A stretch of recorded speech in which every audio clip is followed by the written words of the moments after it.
Hi everyone, hope you're all well. In today's video we're going to talk about something that you may have come across before when you are either developing a website or you just simply going on a website as well. And that is the error establishing database connection. We'll talk about what it is, what causes it, and also how to avoid it as well. So the error establishing a database connection, it typically means that there's a problem connecting to a database from a web application or website. It suggests that the application or website is unable to establish a connection within the database server. Possible causes for this error include incorrect database credentials, meaning that the credentials that you're using aren't correct or they're not saved on this database, server unavailability, insufficient privileges, incorrect database server address, exceeded database connections limit, meaning that some hosting providers impose limits on the maximum number of simultaneous database connections, and firewall and security restrictions as well. So some firewall or security measures might be blocking the connection between the application server and the database server as well.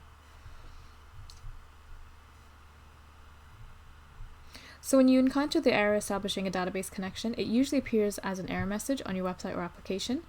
The specific appearance may vary depending on the platform or framework that you're using, but it typically appears on a plain white screen with the error message displayed in plain text. It can look like something like this, so it says error establishing a database connection, and it'll give you some suggestions on how you can fix it or what the error might actually be caused by. It provides some information on possible causes and suggestions, and it can be things like verifying database credentials or contacting your hosting provider for more assistance. So let's go over some additional information or additional details about the common causes of the error establishing a database connection error. The first one being incorrect database credentials. So this error can occur if the database credentials, like the database host, username or password, or even the database name itself, specified in the application's configuration file, are incorrect or do not match the database server settings. So you want to double check and correct any mismatches in the credentials, and this can resolve that issue.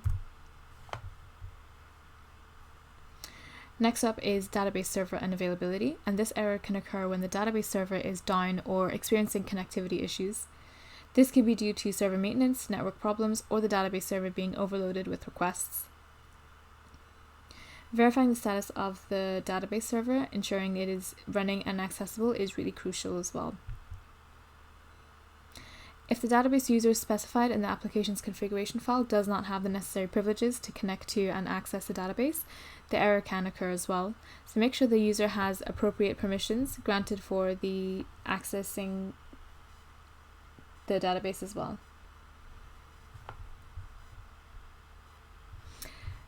Incorrect database server address. So essentially providing an incorrect database server address, this can be like your host or your IP address, in the application's config file, it will result in the error. So you want to verify that the address is accurate and it corresponds to the location of the database server.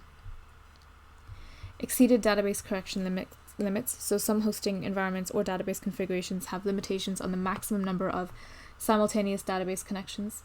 If the limit is reached, further connection attempts can result in the error. So optimize your application's connection usage or consider an upgrade to accommodate more connections, and this might be necessary in cases such as this.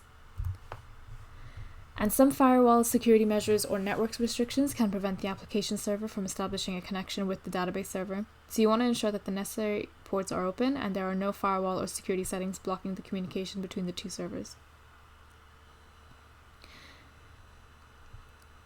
By investigating these potential causes and addressing any misconfigurations or connectivity issues, you can troubleshoot and resolve the error establishing a database connection.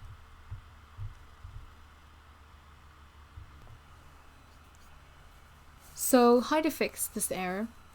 Once you've figured out what the actual cause is, there are several steps that you can do to fix the error.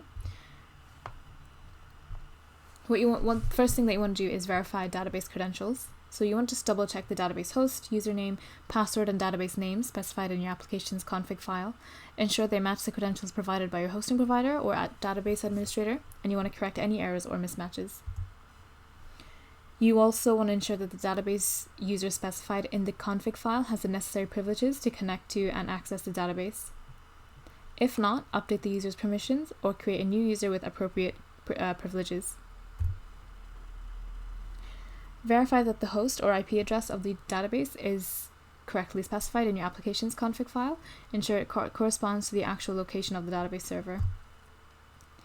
And you want to check for exceeded connection limits. So if there is a maximum limit on simultaneous database connections, verify it has been reached, and then optimize your application's connection usage, or consider upgrading your hosting plan or database configuration to allow for more connections if you need to.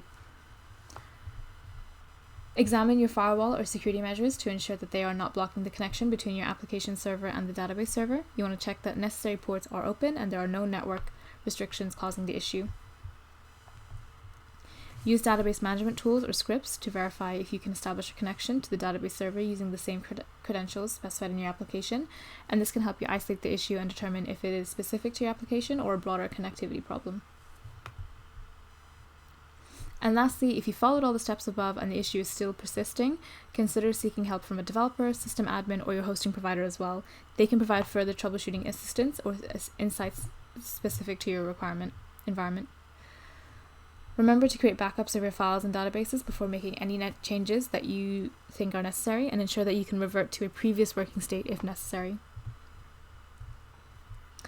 Thank you so much for watching this video. If you find the content useful or informative, please let us know and leave a like on the video as well.